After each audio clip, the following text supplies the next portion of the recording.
Olá pessoal, professor Sérgio Araújo aqui para mais uma aula de álgebra vetorial e geometria analítica. Na aula passada a gente começou a estudar como as retas se posicionam uma em relação às outras. Na aula de hoje a gente vai continuar esse estudo vendo mais outros tipos de posições. Ok, então vamos lá. Vamos considerar agora duas retas, R1 e R2, e V1 e V2 são os seus respectivos vetores diretores, ok? Beleza, então duas retas vão ser paralelas se os dois vetores diretores delas são paralelos. Aqui está uma representação geométrica de duas retas paralelas. Duas retas vão ser concorrentes quando elas se cruzarem em um único ponto, ou seja, a interseção entre elas for um único ponto.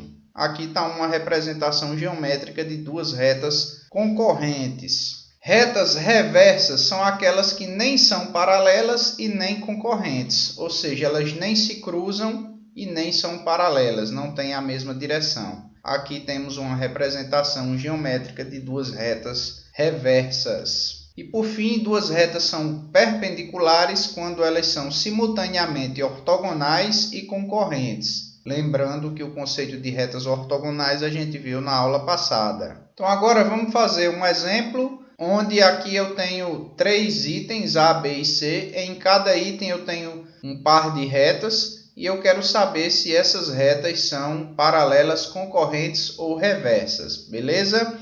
Então dá uma pausinha no vídeo e tenta fazer, porque agora a gente vai se embora para a resolução. Começando aqui no item A, a gente tem essas duas retas aqui. Então, pessoal, a estratégia para você testar se as retas são paralelas, concorrentes ou reversas é por tentativa e erro. E a gente começa fazendo o teste mais simples, que é o de paralelismo. Tá certo? Então, sempre a gente vai começar testando se elas são paralelas. Caso for, o problema está resolvido. Se as retas não forem paralelas, então a gente segue em frente e testa se elas são concorrentes. Se elas forem concorrentes, o problema está resolvido. E caso não seja concorrente, aí automaticamente elas são reversas. Então, é o seguinte, o teste para você testar se duas retas são concorrentes, ele muda ligeiramente dependendo do tipo de equação que a reta tem. O que é que isso significa? Significa que se a equação das duas retas é paramétrica, eu vou fazer o teste para saber se elas são concorrentes de um jeito. Se uma equação é simétrica e a outra é paramétrica, esse teste já é um pouquinho diferente. E assim sucessivamente, tá certo? Ou seja, então, como a gente viu vários tipos de equações para retas, vai ter várias formas de você fazer o teste de concorrência. Eles são parecidos, mas não são exatamente iguais. Então, para que eu não precise ensinar várias formas de fazer a mesma coisa, eu vou ensinar só uma forma de fazer o teste de retas concorrentes, que é o teste que funciona quando as duas equações são paramétricas. Então, se você estiver com uma equação que não é paramétrica, o que é que vocês vão fazer? Você transforma essa equação em paramétrica e aplica o método que eu vou ensinar aqui. Então, sem mais delongas, vamos lá, né? Primeiro, como eu falei, vamos começar com o teste de paralelismo. Então, para saber se as retas são paralelas, eu vou pegar os vetores diretores aqui das duas retas. Ó. O vetor diretor da reta R1 é 1, 2 e menos 1. Da reta R2 é 3, menos 2 e 1. Então, o que é que eu vou fazer? Eu vou testar se esses vetores são paralelos. Como é que eu faço isso? Eu faço as frações das coordenadas e vejo se essas frações dão o mesmo número.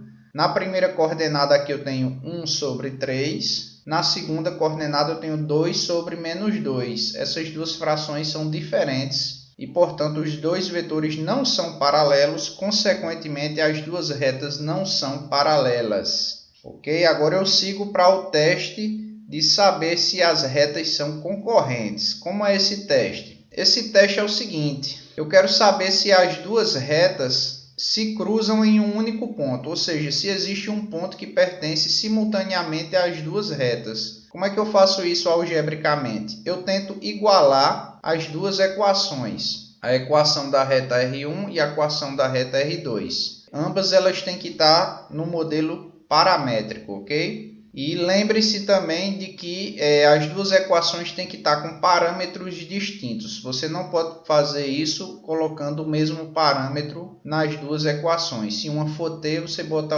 h na outra. Se colocar o mesmo parâmetro, o teste falha. Então aqui eu igualei aqui as duas equações paramétricas e isso produz um sistema de 3 equações e 2 incógnitas. Como é que resolve um sistema de 3 equações e 2 incógnitas? Você usa duas equações para achar o valor das duas incógnitas e aí você vai na equação que você não usou e testa os valores que você achou. Se a equação bater, é porque o sistema tem solução e, portanto, realmente existe um ponto de cruzamento. E tá certo? E nesse caso as retas vão ser concorrentes. Se esse teste falhar é porque o sistema não tem solução e, portanto, as retas são reversas. Então vamos lá, pessoal. Eu vou escolher aqui primeiro a equação 1, que é a mais fácil que tem aí de isolar uma variável, que é o h. Isolando um h, né, passando esse 3 para cá, negativo, o h fica igual a 3t mais 2. Agora eu vou na equação 3 e jogo esse valor de h aqui, ó. Então fica 2 menos h e o h eu troco por 3 mais 2, então fica menos 3 menos 2, igual a 4 mais t. Então agora eu passo esse 3t aqui para o lado de cá positivo, fica 4t. Esse 2 aqui corta com esse menos 2 e esse 4 vem para cá, menos 4. Então fica 4t igual a menos 4, 4 passa dividindo, t dá menos 1. Agora eu volto aqui para a primeira equação. Boto t igual a menos 1 aqui, fica menos 3 mais 2, h igual a menos 1. Tá certo? Então, como eu falei, ó, a gente usou duas equações, a1 e a3, para achar os valores de h e de t. Agora eu vou na equação que eu não usei, que é a equação 2, e vou testar esses valores. Então, na equação 2, eu vou substituir o h por menos 1 e o t por menos 1 aqui também. Eles deram iguais, mas é pura coincidência isso. Trocando o h por menos 1 e o t por menos 1 aqui na equação 2, pessoal, 1 mais 2h, o h é menos 1, igual a menos 3 menos 2t e o t é menos 1 também. Então, desse lado a conta dá menos 1 e do lado de lá a conta deu menos 1 também. Ou seja, os valores bateram.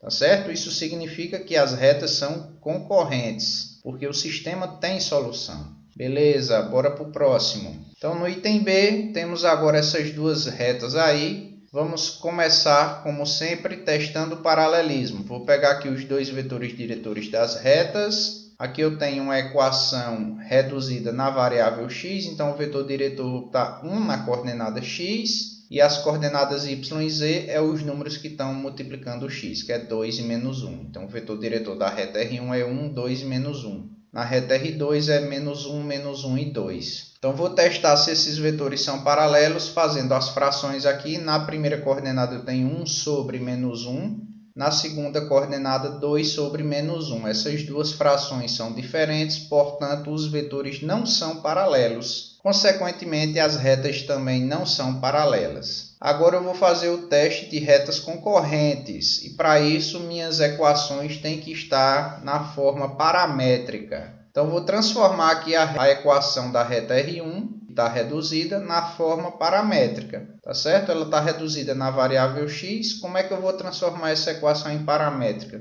É só acrescentar aqui a equaçãozinha x igual a h. E aí você troca o x por h, ó, a equação ficou agora paramétrica. Então agora eu vou fazer a mesma coisa que eu fiz anteriormente, igualar as duas equações paramétricas. Obtenho um sistema de 3 equações e 2 incógnitas. Vou usar duas equações para achar os valores de duas incógnitas. Então vou aqui para a equação 1, que está bem fácil, já está isolado o h. h fica igual a menos t. Aí agora eu vou para a equação 3 de novo. Vou trocar o h por menos t aqui, ó. Aí o menos com menos dá mais, fica t igual a 2 mais 2t. Então esse t passa para cá negativo, fica t. O 2 passa para cá negativo, obtenho t igual a menos 2. Volta aqui para o h dá 2. Beleza? Então a gente usou aqui a equação 1 e 3 para achar os valores de t e h. Agora eu vou na equação que eu não usei, que é a equação 2. No exemplo anterior, fiz a mesma coisa com a 1 e 3, mas você pode escolher qualquer equação. desde que a do teste seja a equação que você não usou. Então, aqui, como eu não usei a equação 2 para achar os valores de h e de t, eu vou fazer o teste na equação 2. Então, vou substituir o h por 2 e o t por menos 2. Então, na equação do h, quando eu substituo o h por 2, o resultado dá 1. E na equação do t, quando eu substituo o t por menos 2, o resultado dá 6. Esses valores não batem, portanto, as retas não são concorrentes e, consequentemente, elas são reversas. Beleza? Bora para o último item. Eu tenho agora essas duas equações aí e vou testar agora o paralelismo entre elas. Então, primeiro eu pego os vetores diretores. Na reta R1, novamente eu tenho uma equação reduzida na variável x. Então, boto 1 na coordenada x do vetor diretor. E as outras duas coordenadas é o número que multiplica o x, menos 3 e 2. Está aqui o vetor diretor da reta R1. A reta R2 é uma equação simétrica. O vetor diretor é os números que estão nos denominadores, 2, menos 6 e 4. Então, vou fazer as frações para testar se esses vetores são paralelos. Na primeira coordenada eu tenho 1 meio, 1 sobre 2. Na segunda coordenada eu tenho menos 3 sobre 6, que dá 1 meio também, né? E na terceira coordenada eu tenho 2 sobre 4, que também é 1 meio. Ou seja, as três frações são iguais. Consequentemente, os vetores são paralelos e, portanto, as retas são paralelas. É isso aí, pessoal. Essa foi a aula de hoje. A gente aprendeu a identificar quando duas retas são paralelas, concorrentes ou reversas. Se você entendeu ou está com alguma dúvida, deixe o seu comentário aqui embaixo. Se gostou da aula, dá o like e se inscreve no canal. Até a próxima aula!